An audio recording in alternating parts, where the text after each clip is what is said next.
तो ये क्वेश्चन करते हैं। अच्छा, इस फिगर में 6 प्लेट्स दे रखी है, हर एक का एरिया ए है और डिस्टेंस दे रखा है हर एक 2 प्लेट्स के बीच में डिस्टेंस डी है।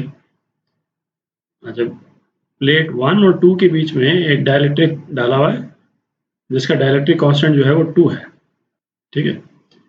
अच्छा, पहले तो इक्विवेलेंट कैपेसिटेंस पूछा है पॉइंट ए और बी के बीच में, तो इसको है ना पहले थोड़ा सा सिंप्लीफाई कर लेते हैं। तो प्लेट नंबर 1 से लेकर 3 को देखते हैं। तो जहाँ पे भी जैसे ये आइसोलेटेड प्लेट जैसे प्लेट 2 है ना, जो किसी से भी कनेक्टेड नहीं है, वो नज़र आए, तो उसको आप 2 कैपेसिटर्स सीरीज में उसको विजुलाइज कर सकते हैं, है ना। जैसे इसको मैं इस तरह से विजुलाइज कर सकता हूँ, ये प्लेट 1 हो गई, ये प्लेट 2 हो गई। ठीक है। अच्छा, प्लेट 2 को मैं इस तरह से तोड़ सकता हूँ, है ना, एक और प्लेट बना दी, एक ही बात है ना, फर्क नहीं पड़ता है।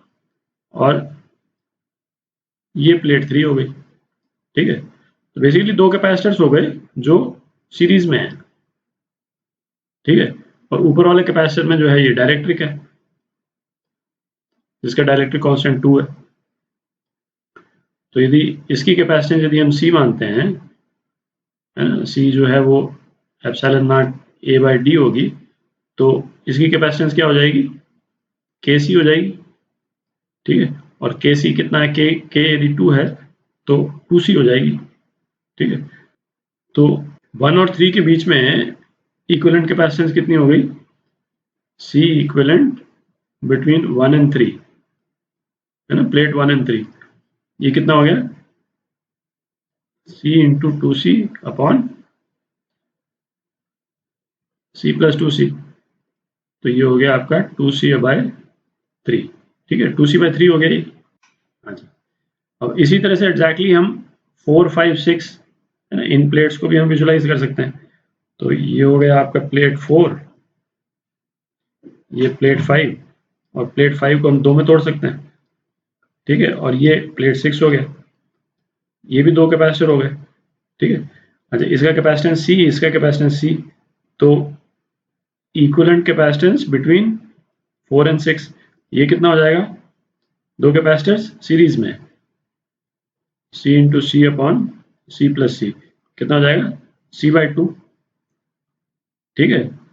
तो अब ऐसा करते हैं कि अब इसका एक इक्विवेलेंट डायग्राम बनाते हैं, जो सिंप्लीफाइड फॉर्म होगा उसमें प्लेट 2 और प्लेट 5 जो है वो नहीं आएंगे। ठीक है। और ये डाइलेक्ट्रिक भी नहीं आएगा क्योंकि डाइलेक्ट्रिक हमने हमने अकाउंट में ले लिया वैसे ही। ठीक है। तो यहाँ पे लिख लेते हैं सी इक्विवेलेंट 1 3। ये कितना था, 2 सी बाई 3, ये वाला। और सी इक्विवेलेंट 4 to 6, ये कितना है, सी बाई 2। ठीक है। अब इसका इक्विवेलेंट बनाते हैं। तो ये इसका इक्विवेलेंट डायग्राम हो गया, है ना। प्लेट 2 हट गई, प्लेट 5 हट गई। ठीक है, डाइलेक्ट्रिक में हटा दिया हमने। अब हम प्लेट 1 और 3 के बीच में जो कैपेसिटर होगा उसकी जब कैपेसिटेंस लिखेंगे तो हम ये कैपेसिटेंस लिख देंगे सीधी, है ना, 2 सी बाई 3। ठीक है। तो अब इसका इक्विवेलेंट डायग्राम बनाते हैं। प्लेट 1, ठीक है, और इसके साथ में कौन सी प्लेट है, ये प्लेट 3 है। ठीक है। 1 और 3 हो गया। अच्छा, 1 इधर हो गया और 3 किसके साथ में अटैच्ड है, ए के साथ में अटैच्ड है। ठीक है। अच्छा, अब 3 सेकंड कैपेसिटर, 3 कैपेसिटर हैं। अच्छा, इसमें 3 कैपेसिटर दिख रहे हैं, है ना, एक ये एक ये एक ये, तो तीनों कैपेसिटर को लेते हैं एक एक करके। प्लेट 3 और प्लेट 4 के साथ। ठीक है। और प्लेट 4 और प्लेट 1 जुड़े हुए हैं, 4 और 1 जुड़े हुए हैं। और ये किससे जुड़ा हुआ है, बी से जुड़ा हुआ है। ठीक है। और 3 जो है ये तो ए के साथ में है ना, तो सेम कॉमन ही plate. Next plate, plate 4, plate 4 और इधर प्लेट 6, प्लेट 6, प्लेट 6 जो है वो ए के साथ में जुड़ी हुई है, देख रहा है। प्लेट 6 जो है वो ए के साथ में जुड़ी हुई है, 3 के साथ अलाइन होकर के। और 4 तो एक साथ जुड़ा हुआ है। तो बेसिकली ये सिचुएशन हो गई है ना, तीनों कैपेसिटर्स जो हैं वो पैरेलल में हैं। तो इसमें इसको यदि मैं C1 बोल देता हूँ, इसको C2 और इसको C3, तो C1 अपना क्या था, C1 है अपना C इक्विवेलेंट 1 2 3, ठीक है। तो C1 है 2C/3। अच्छा, C2 कितना है, C के बराबर है ना, एप्सिलॉन A/D है, तो C2 जो है वो C के बराबर, और C3 कितना है, C/2। C3 जो है वो C/2 है, ठीक है। तो C इक्विवेलेंट कितना हो गया, ऐड कर देना है क्योंकि पैरेलल में है सारे। तो C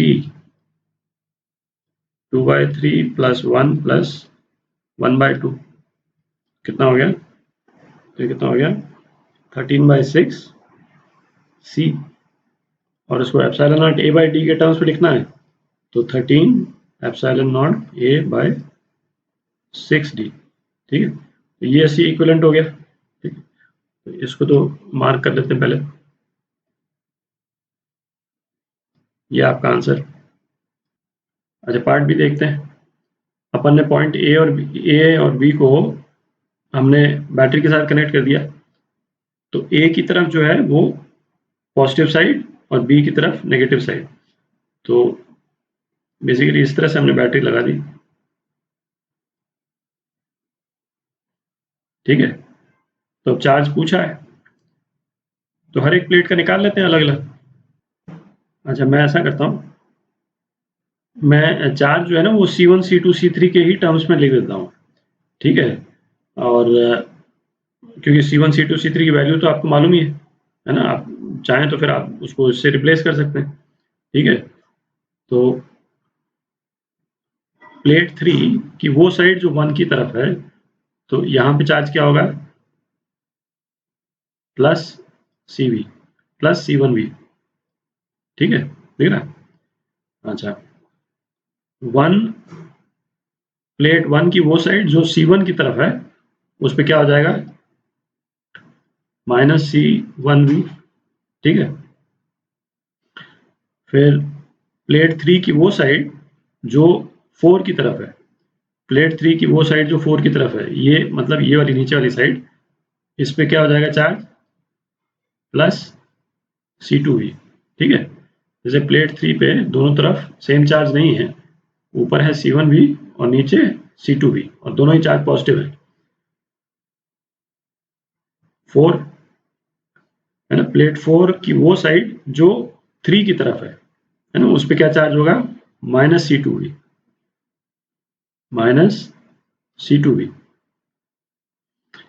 फिर प्लेट 4 की वो साइड जो 6 की तरफ है, प्लेट 4 की साइड जो 6 की तरफ है, उस पर क्या होगा, -C3V और 6